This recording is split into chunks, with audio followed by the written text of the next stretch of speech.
Hey guys, it's Bet Hopper. So we had some technical difficulties during the book club. Fortunately, the sound didn't work during the entire time we were live.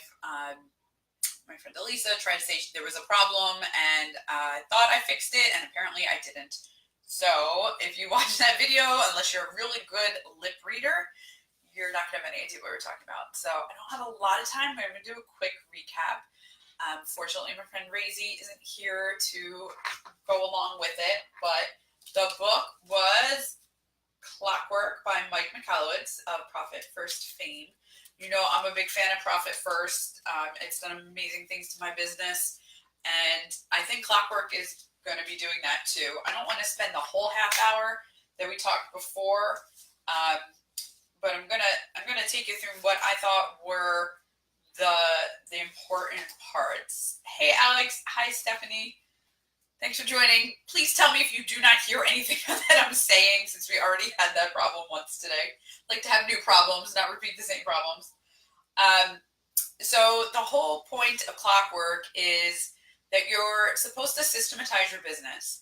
And for me, it's really important because I'm at a point where I've outgrown the ability for me to do it all myself. I haven't been at that point for quite a while, but it's really getting to be unmanageable.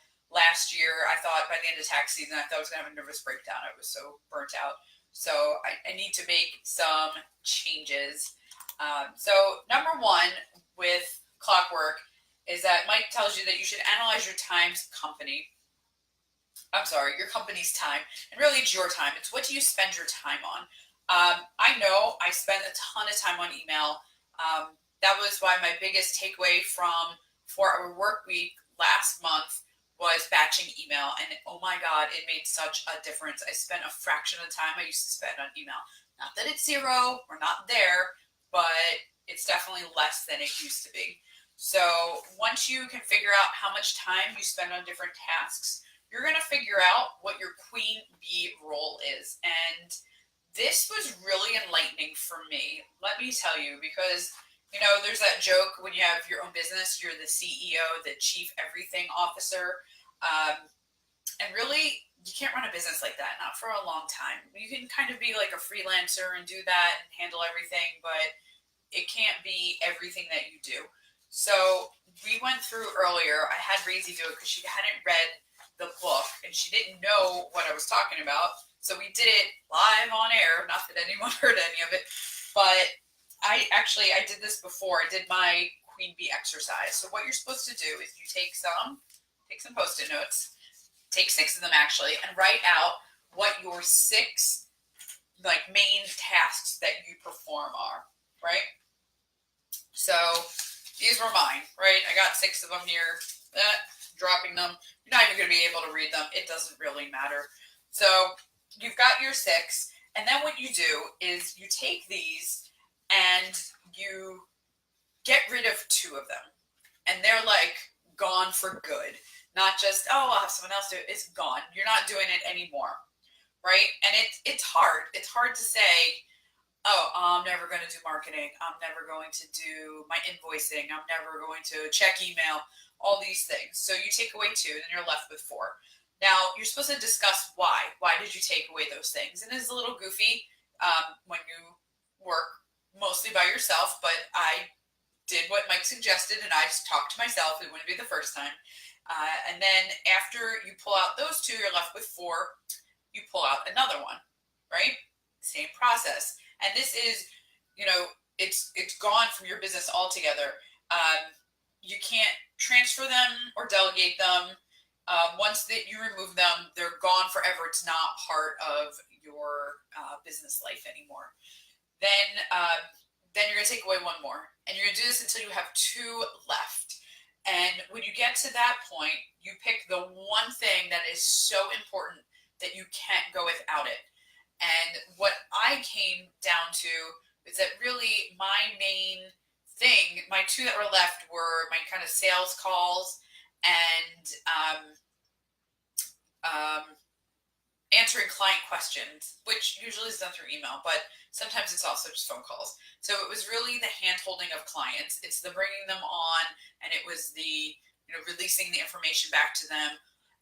And I realized that was the most important thing that I have been doing is the client hand-holding, the letting the clients know that they can reach me, even if they can't reach me all the time. I do try to put up a little bit of barriers, so I'm not working 24/7, but that they know that they're going to work with me.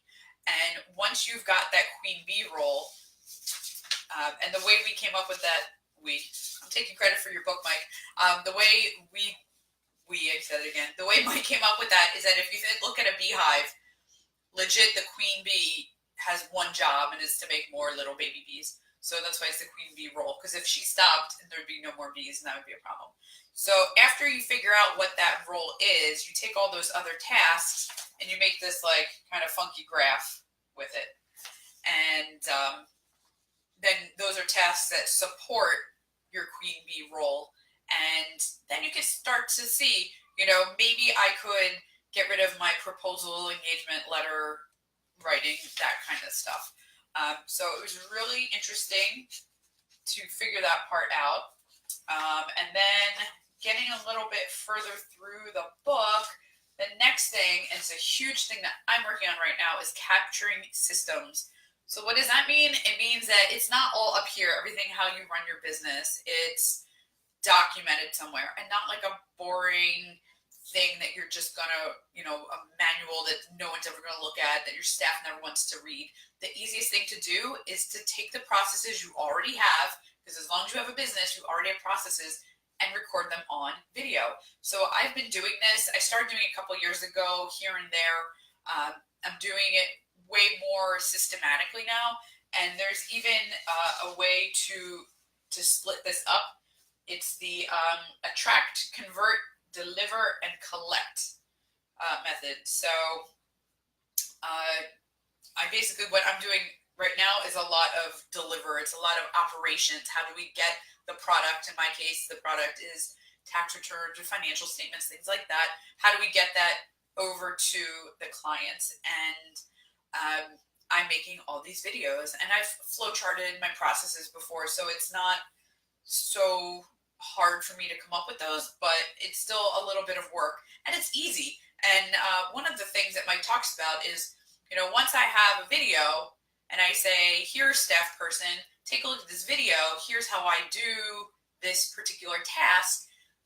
If something changes, because things always change, especially if you're using SaaS tools, software as a service, things that are online in the cloud, they don't stay stagnant for very long. They change.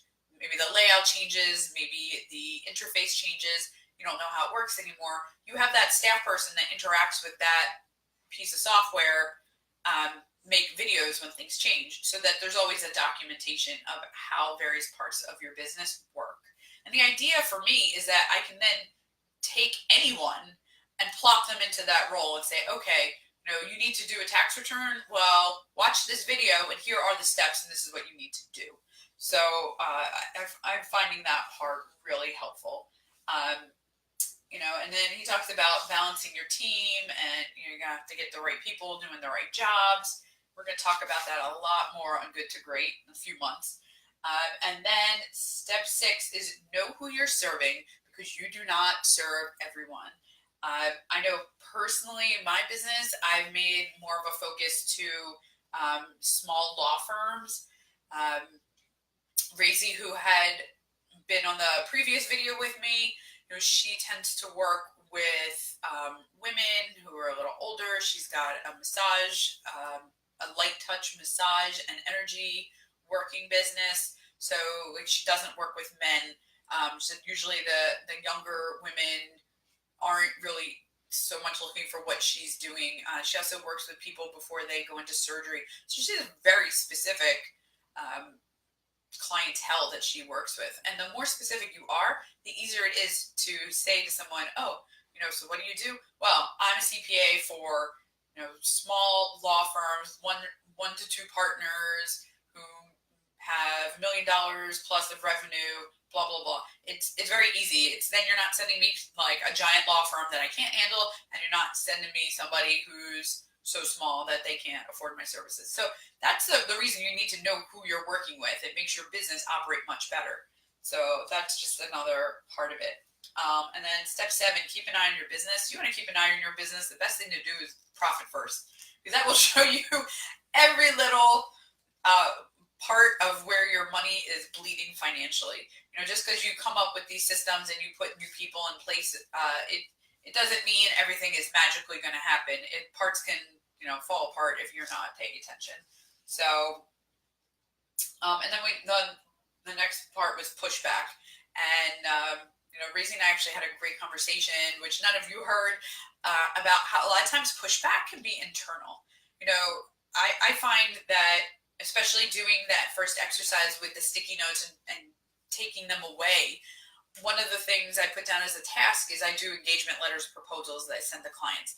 I'm like, oh, there's no way I could ever lose that.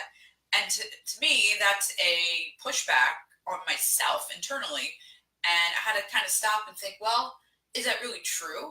Is there a way that maybe I could have a set price for a specific service and people so badly want to work with me that I don't need to send them a proposal. I don't need to write up a letter. I don't have to do any of that stuff. They just, click a link and they're like, oh yeah, buy now, we'll do it. And I can take that whole thing and remove it. So you got to watch the pushback with your staff. You got to watch with your customers. You got to watch it with yourself also. The self is probably the hardest one, but probably one of the most important. There's plenty of ways that we cut ourselves off from possibilities of how things could work differently because of pushback. And if you just kind of keep that in check, then who knows? You might discover things you never knew you would discover. And then, his goal is a 4-week vacation. I almost kind of did it accidentally last year, but I did have to do some work. So I'm going to see, maybe this year it can take a month off. That'd be great. I'm thinking it's maybe a 2020 kind of thing, not really 2019, but we'll see what happens. And then, our next book is, forgot what it was. Hold on one second, I'll tell you what it is. Our next book, I think it was Influence, but let me make sure.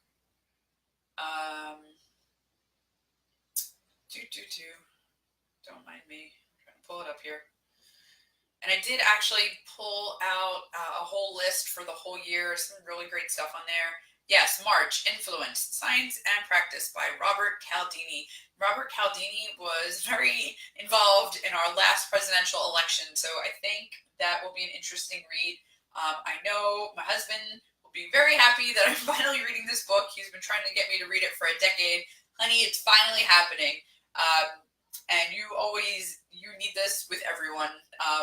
Your kids, your spouse, your employees, your customers, your prospects, everybody, your hair lady, whoever it is, Influence will apply to you.